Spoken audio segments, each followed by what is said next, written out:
नमस्कार, आप सभी को हमारे कोर्स एनिमल हस्बेंड्री ए टेक्निकल अप्रोच यानी पशुपालन एक तकनीकी दृष्टिकोण में सबका स्वागत है। तो अब हम पहुंच चुके हैं वीक 5 लेक्चर 1 जो कि एनिमल हेल्थ मॉड्यूल में आता है यानी पशु स्वास्थ्य के अंतर्गत आता है।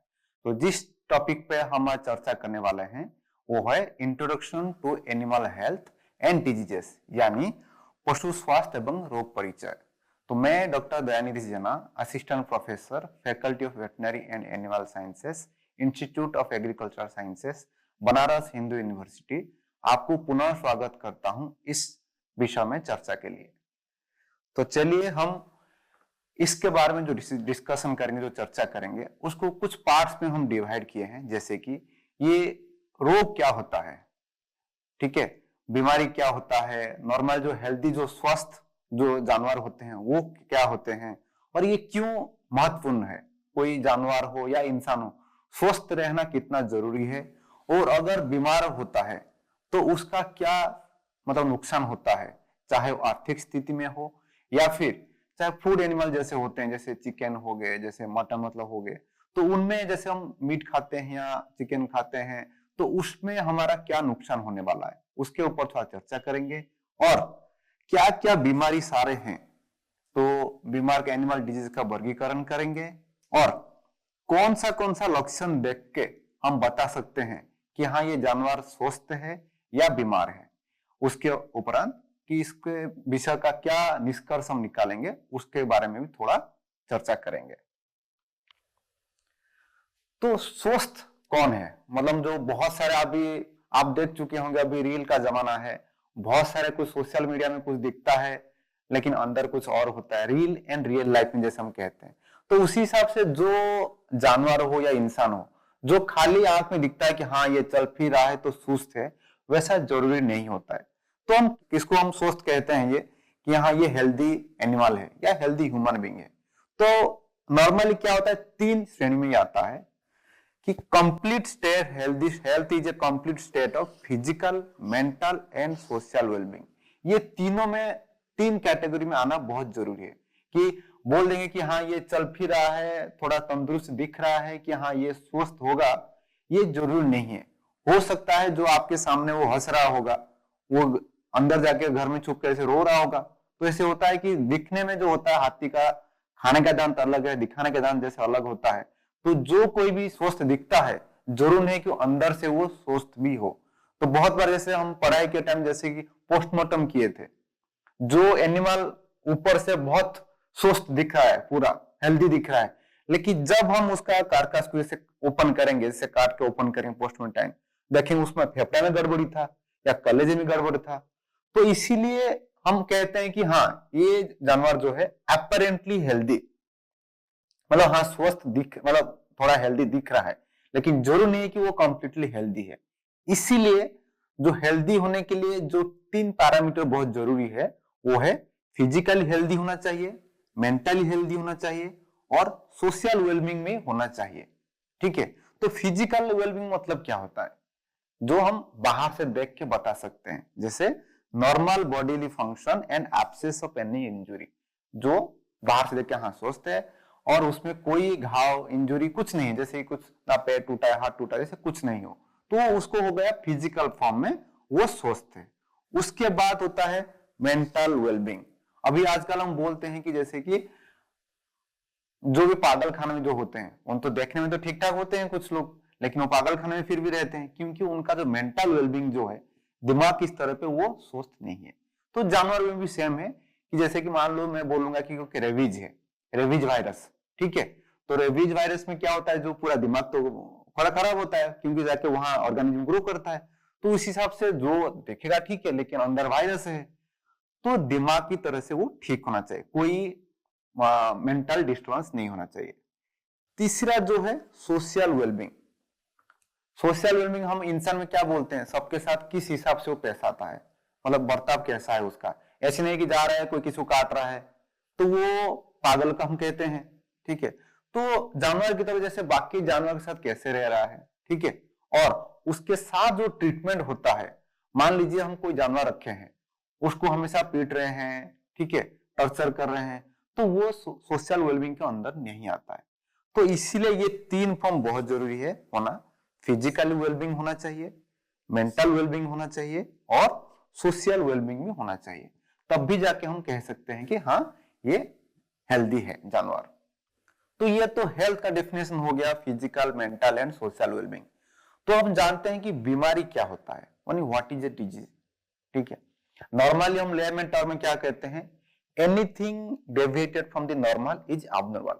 जो मान लीजिए कि ये सीधा है, थोड़ा कुछ इधर उधर हम टेढ़ा बोलते हैं, तो इसी हिसाब से anything deviated from the normal is abnormal, मतलब जो भी any deviation from health is considered as a disease. जो हेल्दी जो है, अगर उसमें थोड़ा मान लीजिए फिजिकल, मेंटल या फिर वो सोशल थोड़ा सा भी अगर चेंज होगा, उसको कहते हैं डिजीज। सो अगर प्रॉपर डेफिनेशन देखेंगे तो it is any abnormal condition that negatively affect the structure और function of the animal body, causing discomfort, poor performance and health problem. तो उसको हम कहते हैं डिजीज।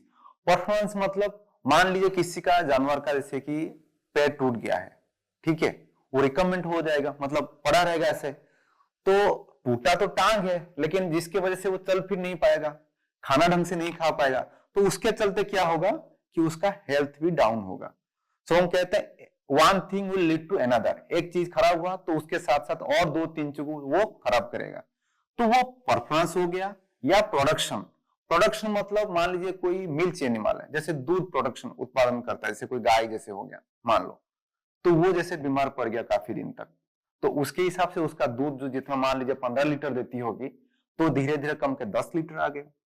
तो बहुत टिपिकल जो हम एग्जांपल कहेंगे जैसे FMD, foot and mouth disease, उसमें क्या होता है, एक बार गाय को कोई एफएमडी हो गया, खुरपका मुंहपका जो हो जाता है, उसका तुरंत दूध का जो उत्पादन की क्षमता जो है वो कम हो जाएगा। तो ये होता है, अगर बीमार होता है तो वो प्रोडक्शन भी कम हो जाता है, परफॉर्मेंस भी कम हो जाता है। ठीक है, फॉर एग्जाम्पल एफएमडी, टीबी और रिपीट ब्रीडिंग। रिपीट ब्रीडिंग भी हम कहते हैं कि जैसे कि वो भी एक बीमारी है। क्यों? रिपीट ब्रीडिंग में क्या होगा, गाय कंसीव नहीं करेगा, भैंस कंसीव नहीं करेगी, अगर तो दूध उत्पादन कैसे बढ़ेगा, तो नहीं बढ़ेगा। तो उस हिसाब से कोई भी बीमारी होता है तो जानवर का स्वास्थ्य खराब होता है, उसके साथ साथ उसका जो उत्पादन क्षमता भी वो भी कम होता है। ये तो हो गया मान लीजिए दूध की बात हो गया। मान लीजिए बहुत बार बहुत सुने होंगे बर्ड फ्लू हो गया, ठीक है, चिकन जैसे आप खाते हैं, अगर जो नॉन वेजिटेरियन है, चिकन या मटन, मटन मतलब जो भेड़ की मीट को हम कहते हैं मटन, और जो चेवन होता है जो है बकरी का, ठीक है। तो कोई चिकन खा रहा है, कोई मटन खा रहा है, कोई चेवन खा रहा है, मान लीजिए कोई मतलब कोई बीमार है, कोई अंदर से बीमार है, तो उसका मीट खाने का मतलब वो आप उस बीमारी को आप न्योता दे रहे हैं कि हाँ मेरे पास आओ। सो इसीलिए एनिमल हेल्दी रहना बहुत जरूरी है ना। क्यों जानवर हेल्थ रहना जरूरी है? जैसे हम मानते हैं कि इंसान मतलब हम हेल्दी रहने से क्या होता है, हेल्दी हम क्यों रहना है, बहुत सारे चीजें हेल्दी होने से ही होता है। मतलब आप हेल्दी नहीं रहोगे तो धीरे धीरे अगर कोई ज्यादा बड़े बीमार में शिकार हो गए तो लाइफ खत्म। तो इसीलिए हेल्दी रहना अच्छा जरूरी है। तो जानवर में ऐसे हेल्दी रहना क्यों जरूरी है? जो पहला पॉइंट है एनिमल वेलफेयर, कि आप जानवर रख रहे हैं तो उसके बारे में अच्छा तो सोचेंगे ना। ऐसे नहीं कि भाई आप रख दिए हो, एक छोटा सा इसमें जाके आप 15 एनिमल घुसेड़ के रख रहे हो। आप बहुत बार देखे होंगे जैसे ट्रक में जानवर लेके आते हैं, ठीक है, चाहे बकरी लेके जैसे लेके आते हैं। तो जैसे एक बार हुआ था, हम गए थे बकरी लाने के लिए हमारा फार्म के लिए, तो उसमें क्या ना, एक जानवर मान लीजिए ट्रक में इतनी जगह होना चाहिए, थोड़ा बालू बिछा के रखे थे ताकि कोई जैसे गाड़ी चल रही है, अगर बैलेंस गड़बड़ हुआ उतना सफिशिएंट स्पेस रहना चाहिए कि जैसे वो रेस्ट कर सके। और गाड़ी का स्पीड मान लीजिए आप 40-50 में चला रहे हैं तो 20-25 में आप चलाइएगा, क्योंकि ज्यादा रोड में कोई हम्स आया, बम्प आया तो वो सारा एनिमल गिर के एक दूसरे को पड़ेंगे, तो किसी का से मान लीजिए मतलब पैर टूट सकता है। तो ये सब चीज आपको ध्यान में देना है। तो वो वेलफेयर के कैटेगरी में आता है कि आप जब भी देखते हो वो उसके भलाई सोचना है। दूसरी है इंप्रूवमेंट इन एनिमल प्रोडक्टिविटी। जैसे अभी बताया है, प्रोडक्टिविटी मतलब क्या है, या फिर प्रोडक्शन मतलब जानवर से प्रोडक्शन क्या मतलब है। मान लीजिए अंडे हो गए या फिर मीट हो गए, मीट में तरह जैसे चिकन मीट हो गया या गोट मीट चेवन हो गया या शीप का मीट जैसे मटन हो गया, तो ये जैसे प्रोडक्शन में आते हैं, या मिल्क एनिमल दूध जैसी रहती है वो दूध प्रोडक्शन है। तो ये सब चीज सही से हो, आप हेल्दी फूड खाओगे तब भी तो हेल्दी रहोगे, जो आता है ये फूड सिक्योरिटी के अंदर, ठीक है। तो इसमें अगर हेल्दी, जब वो अगर बर्ड्स मतलब लेयर बर्ड्स की हम बात करेंगे, ठीक है, जो अंडे देते हैं जो मुर्गी, उनको लेयर बर्ड कहते हैं। अगर वो हेल्दी नहीं है, बहुत सारे कहता है जो अंडे निकलता है वो जो कैल्शियम अगर कमी हो गया वो सॉफ्ट सेल हो जाता है, हम सॉफ्ट सेल एग कहते हैं, वो अंडे बाहर नहीं आ पाएगा, जितना थोड़ा हार्ड रहता है ना अंडे निकलने के लिए, वो अंडा फंस जाएगा, या फिर वो जो पूरा गंदा रहेगा, ऐसे वो आप बॉयल करके खा ही नहीं सकते हो, तो आपका लॉस होता जाएगा। और फूड सिक्योरिटी का मतलब क्या है, मान लीजिए हमारे इंडिया में पॉपुलेशन कितना बिलियन के 1 बिलियन के ऊपर हो चुके हैं, करोड़ों मतलब 140 करोड़ के आसपास है, ठीक है।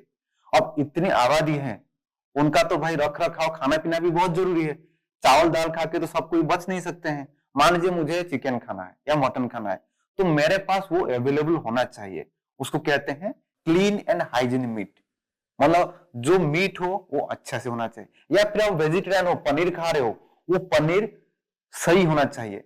ऐसे आजकल तो बहुत से जैसे कि पनीर का डिमांड बढ़ रहा है, जैसे कि बहुत बार जैसे होगा ना कि नवरात्रि चल रही है, कुछ पूजा के टाइम आ रहा है, गाय तो जितना दूध देती है वो तो 10 लीटर देती है, तो डेली 10 लीटर देगी। नवरात्रि के टाइम में ऐसा तो नहीं है ना 15 लीटर हो जाएगा तुरंत, तो वहां आता है फिर वो एडल्टरेशन यानी मिलावट आती है। तो आजकल मार्केट में बहुत सारा क्या होता है कि आर्टिफिशियल पनीर आने लगा है, पाउडर में पनीर बना के देते हैं। तो जब डिमांड ऊपर जाता है, सप्लाई कम होता है, तो तब वो मिलावट की टाइम आती है, तो इसीलिए हमें प्रोडक्शन ज्यादा की जरूरत है। तो वो आता है improvement in animal productivity and जो कि directly proportional to the food security and safety. उसके अलावा जो और एक इंपॉर्टेंट एस्पेक्ट है जो बहुत महत्वपूर्ण है, वो है जूनोटिक डिजीजेस। अगर सही से जानवर नहीं रखोगे, देखिए 3 चीज बहुत एक दूसरे के जुड़े हुए हैं जो हम बाद में डिस्कस करेंगे, चर्चा करेंगे। पहला क्या है, इंसान, जानवर और प्रकृति, ये 3 आपस में बहुत मतलब अच्छे मतलब क्या बोलेंगे, बहुत इंट्रिकेटली बहुत जुड़े हुए हैं, ठीक है। अगर एक उठा लोगे तो बैलेंस नहीं होता है, ठीक है। तो अगर जो एनिमल अगर स्वस्थ नहीं है, ठीक है, तो वो जूनोटिक डिजीजेस होने का भी चांस रहता है। जूनोटिक डिजीज क्या है, कुछ ऐसे बीमारी हैं जो जानवर से इंसान को आता है या इंसान से जानवर को होता है, तो इसको हम कहते हैं जूनोटिक डिजीजेस। तो वो फैलने का ज्यादा डर रहता है। जैसे कि मैं बताऊंगा रेबीज, अगर कुत्ते को रेगुलरली वैक्सीनेशन नहीं करोगे तो क्या होता है, वो किसी को काटता है तो रेबीज मतलब वो बीमारी डिजीज है वो होने का भी चांसेस बहुत रहता है। तो इसीलिए ये जूनोटिक डिजीजेस को प्रिवेंट के लिए तो आपको सब एनिमल को हेल्दी रखना बहुत आवश्यक है। उसके बाद आता है upliftment of economy of the farmer और कंट्री। इसमें क्या है, बहुत सारे आप गांव में देखे होंगे कि जिनके पास ज्यादा मतलब नहीं है, 2-3 जैसे गाय रख के दूध बेच के वो अपने घर चला रहा है किसान, तो अगर एनिमल हेल्दी रहेगी तो दूध अच्छे से देगी वो। तो दूध जैसे मान लीजिए प्रोडक्शन मान लो कि 5 लीटर से 10 लीटर हो रहा है, तो उसके भी जो इनकम है, इनकम में बढ़ोतरी होगा। तो कोई किसान का इनकम में बढ़ोतरी होता है तो फिर क्या होता है, वो मतलब डायरेक्टली क्या होता है, फिर देश की प्रगति में भी वो हेल्प करता है। तो इसीलिए upliftment in the farmers income and countries economy is directly proportional, मतलब वो दोनों एक दूसरे से जुड़े हुए हैं। तो इसीलिए ये जो 5-6 पॉइंट्स हैं, इसकी वजह से एनिमल हेल्दी रहना बहुत महत्वपूर्ण है, आवश्यक है। तो अगली बार चलते हैं कि जो क्या क्या कंडीशंस है कि किस किस वजह से हम कि कौन सी चीज को हमें ध्यान में देना चाहिए कि एनिमल हेल्दी रहना है। कोई भी मतलब आप खुद को देख लीजिए, तो आप अगर स्वस्थ रहना चाहते हैं तो क्या करना पड़ेगा। जो कॉमन चीज है, जो साधारण चीज हम क्या बोलते हैं, अच्छे से खाना है, सफिशिएंटली पानी पीना है, एक्सरसाइज करना है, और उसके अलावा थोड़ा अच्छे से कंप्लीट नींद भी चाहिए। तो ये चीज हम नॉर्मली 3 चीज कहते हैं, अच्छे से खाना पीना, सोना और थोड़ा कसरत करना, इस चीज पे होता है। तो उसी हिसाब से ये तो हम सब जानते हैं, लेकिन कुछ और चीज है, चाहे जानवर हो या फिर इंसान हो, कि वो चीज वो पूरा कंट्रोल करता है कि हेल्दी रहे या बीमारी रहे। तो चलते हैं एक बाय एक हम चर्चा करेंगे। तो पहला जो है न्यूट्रिशन, इसमें कोई दुविधा नहीं होना चाहिए कि हम वो बनते हैं जो हम खाते हैं, ठीक है। मान लीजिए आप जिम जा रहे हो तो आपकी जिम ट्रेनर क्या बोलेंगे, ज्यादा दूध पियो या अंडे खाओ, क्यों, और प्रोटीन डाइट ज्यादा लो, क्यों, क्योंकि आपका प्रोटीन जो डाइट ज्यादा लोगे तो आपका मसल बढ़ाता है। और कैल्शियम जरूरी है, क्यों, अगर कैल्शियम जरूर नहीं करेंगे तो वो फिर जितना कैल्शियम जरूरत होता है मसल कंट्रैक्शन के लिए वो सिर्फ हड्डी से खींच लेता है। तो इसीलिए बोलते हैं खाली जिम जाके भाव बढ़ा लेने से कुछ नहीं होगा, अगर सफिशिएंटली नहीं खाओगे तो आपका हड्डी कमजोर हो जाएगा। उसी हिसाब से जानवर में अगर खाली प्रोटीन नहीं है, प्रोटीन के साथ एनर्जी देना होता है, उसके साथ साथ कुछ माइक्रो एंड मैक्रो मिनरल्स जैसे कॉपर, जिंक, सेलेनियम, ये भी आयरन, इसका भी बहुत जरूरत होता है। वो एक कमी होता है तो वो दूसरे को भी ले डूबता है। तो जैसे कि आप कॉपर मान लेंगे कि हम तो घास खिला रहे हैं तो बाकी तो सब हो जाना चाहिए, लेकिन जो माइक्रो मिनरल्स मैक्रो जैसे कॉपर, जिंक जैसे हमने बोला, अगर वो कमी हो गया तो वो रिप्रोडक्शन अफेक्ट होता है, तो कंसीव नहीं करेगी, मतलब या बच्चा पैदा करने का मतलब जो उसके जो अंडे जहां निकलता है ओवरी है वो प्रॉपर्ली डेवलप नहीं होगा। तो इसीलिए न्यूट्रिशन सबसे पहला बहुत जरूरी है। इसके अलावा हाउसिंग, जब हमने बोले ना कि खाने पीने कसरत के साथ साथ सोना भी जरूरी है, तो जानवर को भी सोना के भी मतलब जो रेस्ट है, सोना मतलब रेस्ट है, तो रेस्ट भी जरूरी है। तो वो रेस्ट कब पॉसिबल होगा, जब उसका हाउसिंग यानी जिस घर में आप रख रहे हैं, चाहे वो अलग अलग पेन हो या फिर शेड हो, जहां रख रहे हैं ऑल वेदर फ्रेंडली होना चाहिए। ऑल वेदर मतलब जो हर मौसम में भी उसको आराम मिल सके। मान लीजिए गर्मी के टाइम में आजकल बहुत, जैसे पंजाब हरियाणा में आप जाएंगे तो वहां क्या होता है ना, वो एग्जॉस्ट लगा के रखते हैं, कूलर लगा के रखे हैं, स्प्रिंकलर भी आया है। स्प्रिंकलर मतलब ऊपर से पानी ऐसे फुवारा जैसे वो स्प्रे करता है। क्यों, ज्यादा गर्मी हो जाता है तो उसको हम कहते हैं हीट स्ट्रेस, जो गर्मी से जो स्ट्रेस आता है। खुद भी आप जब ज्यादा धूप होता है, मान लो आजकल 45 डिग्री भी टेम्परेचर छू जा रहा है, तापमान छू जा रहा है, तो आप आधा घंटे बाहर होके आ जाइए, तुरंत आपको एसी की जरूरत होगा या फिर तुरंत कूलर के सामने रह जाओगे। लेकिन जानवर को तो आप एसी में नहीं रखोगे क्योंकि ज्यादा नुकसान होगा, आपका बिजली का बिल ज्यादा उठेगा, और थोड़ा उनका चमड़ा भी थोड़ा मोटा होता है। थोड़ा आप मतलब वो रेजिस्टेंट तो है, सहन शक्ति तो ज्यादा है, लेकिन ऐसा नहीं कि पूरा आप छोड़ दोगे प्रकृति के ऊपर।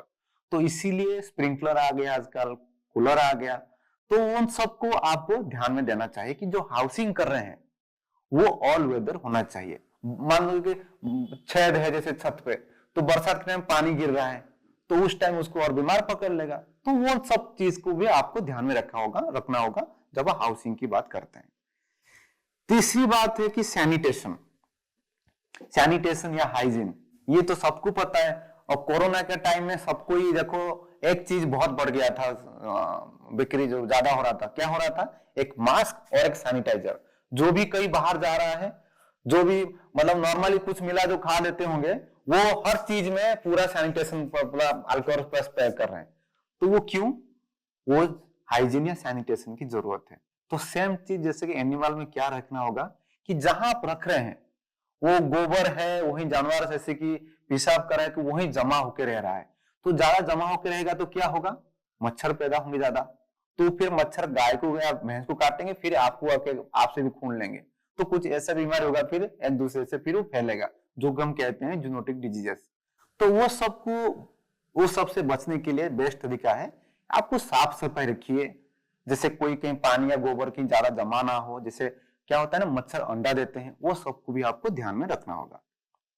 चौथी जो चीज है कि जेनेटिक मतलब होता है ना कि आप देख लीजिए जेनेटिक का असर क्या होता है। आप अगर पूरा भारत से देखिएगा, अलग अलग जम्मू कश्मीर से लेकर राजस्थान, पंजाब, इन लोगों का कितना हाइट कितना होता है, चेस्ट गर्थ कितना होता है, और कलर कैसे होता है, स्किन का कलर, उसी हिसाब से अगर आसाम तक जाएंगे, आसाम की अलग टाइप के लोग होते हैं, साउथ में थोड़ा अलग होंगे। तो ये होता है जेनेटिक, किसी कौन कैसा दिखता है, उसका शरीर का गठन कैसा है, कितना मोटा लंबा, वो सब जेनेटिक में होता है। तो उसी हिसाब से कुछ जानवर ऐसे होते हैं कि वो कुछ रोग से वो रेजिस्टेंट है, मतलब उनको बीमारी होगा नहीं। मान लीजिए हमारा जो देसी गाय है, ठीक है, देसी गाय यहाँ का जो तापमान है, जितना टेम्परेचर ह्यूमिडिटी जो रहता है, ठीक है, उससे एक्वेंटेड है, कुछ बीमारी उनको नहीं होगा। लेकिन अगर वो एक्सोटिक ब्रीड होते हैं, जैसे हॉल्स्टीन ब्रीड जैसे हो गया, वो जितना टेम्परेचर ह्यूमिडिटी में सहने में थोड़ा मुश्किल होता है, तब उनको जो कूलर या स्प्रिंकलर की जरूरत होता है। तो वो भी थोड़ा आपको ध्यान में देना होगा कि आपके पास जो ब्रीड है, जो नस्ल है, उसको किस तरह का उसको फैसिलिटी या सुविधाएं चाहिए, तो उसमें भी आपको ध्यान देना है। पांचवा जो है मैनेजमेंटल प्रैक्टिसेस। मैनेजमेंटल प्रैक्टिसेस मतलब जो आप फार्म पे कैसे रख रखाव कर रहे हैं, कैसे खिला रहे हैं, कैसे पिला रहे हैं, वो सारा चीज में आता है। तो ये 5-6 पॉइंट्स में देना है। इसके अलावा और एक चीज है कि एक्सरसाइजेस। बहुत सारे फार्म जो बनते हैं वो पीछे टारक देते हैं, जैसे कि गाय भैंस जैसे चरने घूमने जैसे होते हैं, उनको देते हैं। अगर आप कोई जैसे कि घोड़ा हॉर्स राइडिंग किए हैं, तो वो आपको ध्यान रखें कि जैसे हम हॉर्स राइडिंग किए हैं, तो उसमें क्या होता है, आप राइडिंग के लिए गए, राइडिंग के आने के बाद एक एरिया रहता है, उसको हम सैंड बाथ कहते हैं, उसमें बालू भरा रहता है। जो घोड़े का जो स्वेटिंग होता है, वो घोड़ा जाके वहां पूरा उसमें जाके पूरा घूमता रहता है, घूमेगा, वहीं पे गिरेगा, वैसे ही वो खुद ही, ताकि वो उनका नेचुरल प्रोसेस है। तो वो एरिया आपको भी ध्यान में देना होगा। तो अब चलते हैं हम कि बीमारियों का हम वर्गीकरण करेंगे, क्या क्या टाइप के। अगर हम कॉज ऑफ मतलब किस वजह से होता है, तो 2 टाइप के हैं। पहला है इन्फेक्शियस डिजीज, ठीक है, यानी संक्रमण रोग है।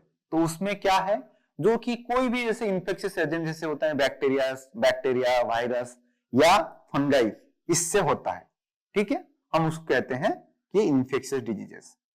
नॉन इन्फेक्शियस मतलब जो कि मेटाबॉलिक डिजीजेस होता है, मैनेजमेंटल प्रैक्टिसेस से होता है, प्रबंधितकरण जो उसमें संबंधित जो है उस वजह से होता है, तो हम उसको कहते हैं नॉन इन्फेक्शियस। मोस्टली जैसे खाने का ढंग से नहीं है, ठीक है, फॉल्टी मैनेजमेंटल प्रैक्टिसेस, जो मैनेजमेंट आप कर रहे हैं उसमें अगर गड़बड़ी कर रहे हैं, तो उस वजह से जो होता है वो है फॉल्टी, ये नॉन इन्फेक्शियस डिजीजेस। इसके बाद चलते हैं बेस्ड ऑन ट्रांसमिशन, जो 2 है, contagious and non contagious. Contagious मतलब वो कॉन्टैक्ट से आता है, मतलब किसी को आप छू रहे हो, छूने से जैसे डिजीज हो जा रहा है, ठीक है, वो है कंटाजियस। जैसे जानवर में कुछ जैसे कि मान लो एफएमडी हो गया या एंथ्रेक्स हो गया, ये can spread from one animal to another animal, ठीक है, एक जानवर से दूसरे जानवर को फैल सकता है। वो चाहे छू सकते हैं डायरेक्ट कांटेक्ट या इनडायरेक्ट, जैसे कि खाना पीना से कोई मिक्स होके चला गया, उसको भी हम कहते हैं कंटाजियस डिजीजेस।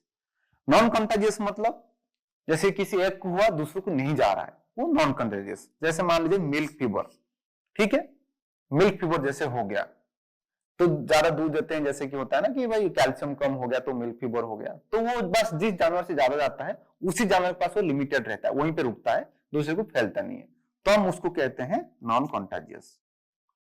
इसके बाद हम तीसरे में जो मोस्ट जो साधारणतः इसमें डिस्कस करते हैं कि ड्यूरेशन ऑफ द डिजीजेस। आप देखे होंगे कुछ बीमारी होता है कि कुछ घंटे में ठीक हो जाता है, कुछ बीमारी कुछ दिन लगता है, और कुछ बीमारी कुछ हफ्ते लगता है, और कुछ बीमारी ऐसा जिंदगी भर रहता है, ठीक है, उसको हम कहते हैं कौन से बीमारी कितनी देर तक रहता है, उस हिसाब से हम उसको वर्गीकरण करते हैं। जो पहला है पर एक्यूट डिजीजेस। पर एक्यूट मतलब कुछ घंटे की बात है, इतना फास्ट वो डिजीज आप मैनिफेस्ट कर, इतना जल्दी ऑनसेट होगा, और इतना ये कि जानवर मर ही जाएगा वो तुरंत। मान लीजिए एचएस एंड एंथ्रेक्स बहुत जल्दी होता है और सीवियर टाइप का होता है, एक बार में खत्म, तो हम कहते हैं उसको पर एक्यूट, जो सबसे क्विक टाइम पे होता है। उसके बाद आता है एक्यूट, ठीक है, एक्यूट मतलब कंपेरेटिवली थोड़ा टाइम लगता है, हल्का सा, मतलब ऐसे नहीं कि वो भी जल्दी होता है, और प्रोग्रेशन जो होता है, ठीक है, कुछ दिन में लगता है, जैसे कि एफएमडी, ठीक है, कुछ दिन चलता है ये, ठीक है, may be 1 to 2 weeks also ये होता है, तो इसको हम कहते हैं एक्यूट डिजीजेस। तीसरा है सब एक्यूट डिजीजेस। ये मतलब मान लीजिए 4-5 वीक तक से चलता है, 2 से 5 वीक तक, जैसे हम कह सकते हैं कि सब एक्यूट। ये एक्यूट और क्रोनिक डिजीज के बीच में आता है, थोड़ा स्लो डेवलप भी होता है, लेकिन ऐसा नहीं कि बहुत लंबा तक चलता है, ऐसा थोड़ा स्लो डेवलपमेंट और स्लो होता है। तो जैसे कि सब एक्यूट रुमिनल एसिडोसिस, ठीक है। और चौथी और आखिरी जो है क्रोनिक डिजीजेस। क्रोनिक डिजीजेस मतलब ये कभी कभी साल चलता है, ठीक है। जैसे कि ट्यूबरकुलोसिस, आप अगर कभी देखे होंगे या कुछ जानवर में हो, या अगर बहुत ऐसे तो आजकल नहीं मिलते हैं, जैसे ट्यूबरकुलोसिस कुछ लोगों को कंसिस्टेंटली मतलब बहुत बार खांसते रहते हैं, मतलब महीने तक या साल तक उनको टीबी होता रहता है, तो इसको भी आपको ध्यान में देना है, ठीक है। तो फॉर एक्यूट, एक्यूट, सब एक्यूट एंड क्रोनिक डिजीजेस, ये 4 भाग में बांट सकते हैं ना।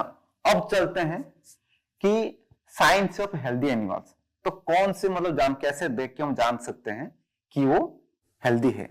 जो पहला है, खाना पीना सही खा रहा होगा, normal feed and water intake, alert रहता है, ठीक है, और एक्टिव रहता है।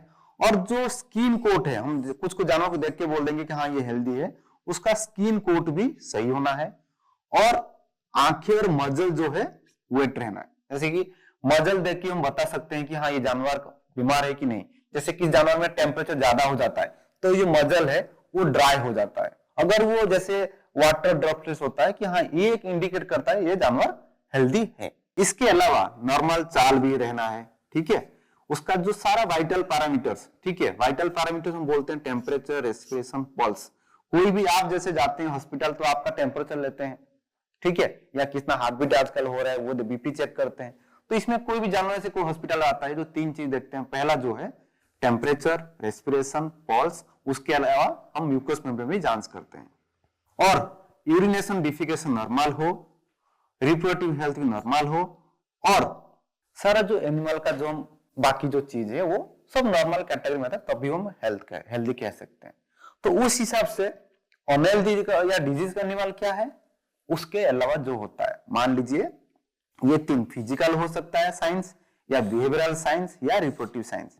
मान लीजिए खाना पीना कम हो गया, ठीक है, उसका बॉडी वेट कम हो गया, और जानवर बहुत इनएक्टिव या डॉलनेस से धीरे धीरे चल रहा है, मतलब मान लीजिए वो भी, उसको हम कहते हैं डॉलनेस कहते हैं।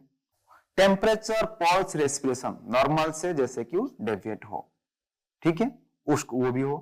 और कोई भी एब्नॉर्मल डिस्चार्जेस, बहुत बार क्या होता है जैसे कि हम पायमेट्रा कहते हैं एक कंडीशन, जैसे उसका गर्भाशय से जैसे व्हाइट व्हाइट डिस्चार्ज आता है, तो उसको देखते ही हम बता सकते हैं कि हाँ ये डिजीज है, ये ऐसे डिस्चार्ज आ रहा है। नॉर्मल तो नहीं आता है, अगर वो आ रहा है देन इट इज एब्नॉर्मल, हम कहते हैं ये नॉर्मल नहीं है, तो वो भी बीमारी का लक्षण है। इसके अलावा respiratory, digestive, reduced milk production, ये सब भी इंडिकेट करता है या उस तरह इशारा करता है कि जानवर वो बीमार है। और रिप्रोडक्टिव पैरामीटर के बारे में बोलेंगे तो अगर वो एवर्सन या इनफर्टिलिटी करता है तो ना, इसको हम कैसे प्रिवेंट करेंगे। हर चीज का जो होता है ना कि एक मतलब बेस्ट सॉल्यूशन है कि आपको ढंग से खाना पीना खिलाओ, प्रॉपर रेस्ट दो, और कोई भी हल्का सा बीमारी से हो जाए उसको तुरंत उसका ट्रीटमेंट करो, तब जाके जानवर हेल्दी रहते हैं। मान लीजिए रेगुलर वैक्सीनेशन, डिवर्मिंग, ये बहुत जरूरी है। वैक्सीनेशन, डिवर्मिंग सही से सैनिटेशन हाइजीन में रखो, और जो भी बीमार होता है उसको तुरंत, हेल्दी एंड जो अच्छे एनिमल है उनको तुरंत अलग करो। और आइसोलेशन वार्ड या क्वारंटाइन वार्ड होता है, जैसे कोई जानवर से आप लेके आते हैं, कोई भी, जैसे आप एयरपोर्ट में भी जाकर देखिएगा, अगर कुछ जानवर विदेश से आते हैं तो कुछ टाइम के लिए वो एयरपोर्ट में ही उनको कन्फाइन करके रख देते हैं 1 ही दिन के लिए, कि अगर उस 1 ही दिन के अंदर अंदर उनमें कोई लक्षण तो नहीं आ रहा बीमारी का लक्षण, क्योंकि उनका मान लीजिए जहां रहते थे, मान लीजिए न्यूजीलैंड से ला रहे हैं, वहां की कंडीशन अलग है और भारत के हिसाब से उसका कंडीशन अलग है, तो पहला 1 ही दिन रख के देखेंगे उसमें कोई गड़बड़ी तो नहीं है, उसके बाद ही रखें। तो उस हिसाब से वो स्क्रीनिंग और मतलब क्वारंटाइन आप कर सकते हैं। इसके अलावा रेगुलर हेल्थ चेकअप भी जरूरी है, और बैलेंस डाइट। इसके अलावा हमेशा क्लीन वाटर और प्रॉपर जेनेटिक सिलेक्शन, और एनिमल ओनर्स को भी थोड़ा, जो भी जानवर रखे हैं उनको भी बताना का जरूरी है कि अगर ऐसा लक्षण मिलता है तुरंत जो डॉक्टर है उनको संपर्क करें, उस हिसाब से हम डिजीज को कंट्रोल कर सकते हैं। और डिजीज सर्विलेंस एंड फोरकास्टिंग, जैसे बीच बीच में आपको सारा स्क्रीनिंग करना है कि हाँ इसका कैल्शियम लेवल कम हो रहा है कि नहीं, और कोई बीमारी आ रहा है कि नहीं, इसको भी आप ध्यान देना है। तो ये पूरा जो चर्चा हुआ उसमें क्या निष्कर्ष निकलता है, जो कॉमन है कि कोई भी हेल्थ जानवर है तो वो बहुत जरूरी होता है, चाहे वो किसान की आर्थिक स्थिति में सुधार लाने के लिए या फिर देश की जो हमारा इकोनॉमी है उसको बढ़ाने के लिए। तो अगर स्वस्थ एनिमल रहेगी तो वो प्रोडक्शन या जो हम मिल्क प्रोडक्शन, मीट प्रोडक्शन जो भी है वो भी उसी हिसाब से वो बढ़ेगा। और जो भी कोई भी किसान होते हैं उनको बीमारी के बारे में भी हमें अवगत करना भी बहुत जरूरी है। और मेनली है प्रोमोटिंग अवेयरनेस जो हम कहते हैं among farmers and livestock owners, and prevention and control can significantly improve animal productivity. हम कहते हैं prevention is better than cure. किसी बीमारी को ट्रीटमेंट करने से बेटर है उसको प्रिवेंट, पहले ना हो वो उसको प्रिवेंशन करो, ठीक है। तो इसी के साथ ये आप पढ़ना चाहे तो ये 3 किताब है तो आप पढ़ सकते हैं। ये बेस्ट बहुत क्रिस्पी मैनर, बहुत कम और क्रिस्पी में दिया है, ये किताब आप पढ़ सकते हैं। इसी के साथ आप सभी को बहुत बहुत धन्यवाद।